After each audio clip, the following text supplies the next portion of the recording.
മറ്റൊരു test work വീഡിയോയിലോട്ട് എല്ലാവർക്കും സ്വാഗതം. ഇന്നത്തെ ടെസ്റ്റ് വർക്കിന് 3 വാഹനങ്ങളുണ്ട്. ബജാജിൻ്റെ കോമ്പാക്റ്റാണ് ഞാനിപ്പം വർക്ക്ഷോപ്പിലോട്ട് കൊണ്ടുപോകുന്നത്. ബജാജിൻ്റെ കോമ്പാക്റ്റാണ് ഫസ്റ്റ് വാഹനം. രണ്ടാമത്തെ വാഹനം ഒരു ഇലക്ട്രിക് വാഹനമാണ്. മഹീന്ദ്രയുടെ ഒരു ഇലക്ട്രിക് ഓട്ടോറിക്ഷ. അത് കഴിഞ്ഞിട്ട് ഒരു ഗുഡ്സ് വാഹനമാണ്. മഹീന്ദ്രയുടെ ആൽഫ എന്ന് പറയുന്ന ഒരു ഗുഡ്സ് വാഹനമാണ്.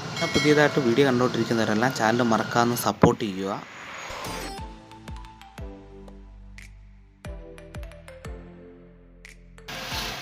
നമുക്കിന്നും ടെസ്റ്റ് വർക്കുണ്ട്. ഇന്നത്തെ ടെസ്റ്റ് വർക്ക് പത്തനാപുരത്താണ്. പത്തനാപുരത്തെ ടെസ്റ്റ് വർക്കിന് കാണിക്കാൻ 3 വാഹനങ്ങളുണ്ട്. ബജാജിൻ്റെ കോമ്പാക്റ്റാണ് ഞാൻ ഇപ്പോൾ കാണിക്കുന്നത്. ബജാജിൻ്റെ കോമ്പാക്റ്റ് എന്ന് പറയുന്ന വാഹനവും പിന്നുള്ളൊരു ഇലക്ട്രിക് വാഹനമാണ് മഹീന്ദ്രയുടെ ട്രിയോ എന്ന് പറയുന്നൊരു ഇലക്ട്രിക് ഓട്ടോറിക്ഷ. രണ്ടാമതുള്ള വാഹനം മഹീന്ദ്രയുടെ ആൽഫ എന്ന് പറയുന്ന ഒരു ഗുഡ്സ് വാഹനമാണ്. ഞാനിന്ന് ടെസ്റ്റ് വർക്കിന് കാണിക്കാൻ പോകുന്നത് ഇലക്ട്രിക് വാഹനമാണ്. മഹീന്ദ്രയുടെ ട്രിയോ എന്ന് പറയുന്ന ഒരു ഇലക്ട്രിക് ഓട്ടോറിക്ഷയാണ്.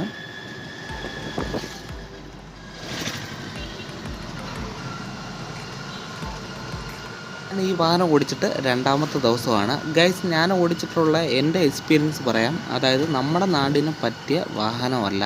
ഈ ചാർജൊന്നും കറക്റ്റായിട്ട് നിൽക്കത്തില്ല. ഇത് 100, 130 അല്ലെങ്കിൽ 150 ചാർജ് എന്നൊക്കെ പറഞ്ഞിട്ട് 150 കിലോമീറ്ററൊക്കെ കിട്ടുമെന്ന് പറഞ്ഞിട്ട് അത്രയും ചാർജ് കറക്റ്റായിട്ട് കിട്ടത്തില്ല.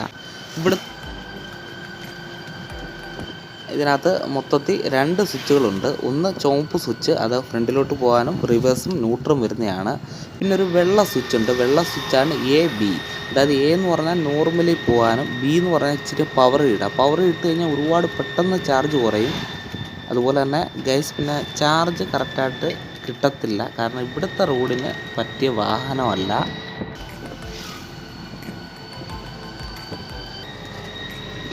റോഡിന് അതായത് തേരിയൊക്കെ കയറുമ്പം ഒരുപാട് ചാർജ് കുറയുന്നുണ്ട്. കറക്റ്റായിട്ടുള്ള കിലോമീറ്റർ കിട്ടത്തില്ല. കാരണം ഇവിടുത്തെ റോഡിന് പറ്റിയ വാഹനമല്ല. ഞാൻ ഇപ്പോൾ ടെസ്റ്റ് വർക്ക് കിടക്കുന്ന സ്ഥലത്ത് വന്നു കഴിഞ്ഞിട്ട് എടുത്ത വീഡിയോ ആണ്. തമിഴ്നാട്, കർണാടക നിരപ്പുള്ള റോഡുകളിൽ ഇത് ക്ലിക്ക് ആവുമായിരിക്കും.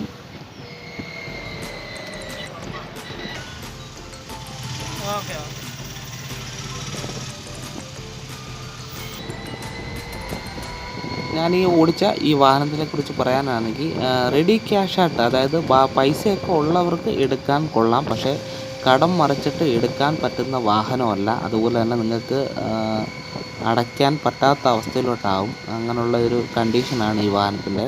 അതുപോലെ തന്നെ ചാർജ് ചെയ്യാനും എല്ലാത്തിനും നിങ്ങൾക്ക് അത്രയും ടൈമുകൾ പോവും. നിങ്ങൾക്കൊരു ഡീസൽ വണ്ടിയും അല്ലെങ്കിൽ ഒരു പെട്രോൾ വണ്ടിയിൽ നിന്നും കിട്ടുന്ന ഒരു പൈസ കിട്ടാൻ പോകുന്നില്ല. കാരണം ഒരുപാട് സമയം പല രീതിയിൽ കൂടെ പോവും ഈ വാഹനത്തിന്. വീട്ടിൽ പോയി ചാർജ് ചെയ്യേണ്ടയും അങ്ങനെ 2-3 മണിക്കൂർ അങ്ങനെ ഇങ്ങനെയൊക്കെ അങ്ങ് സമയങ്ങൾ പോവും. അതുമാത്രമല്ല, ചാർജ് പെട്ടെന്ന് ഇറങ്ങുകയും ചെയ്യുന്നുണ്ട് ഈ വാഹനത്തിൻ്റെ.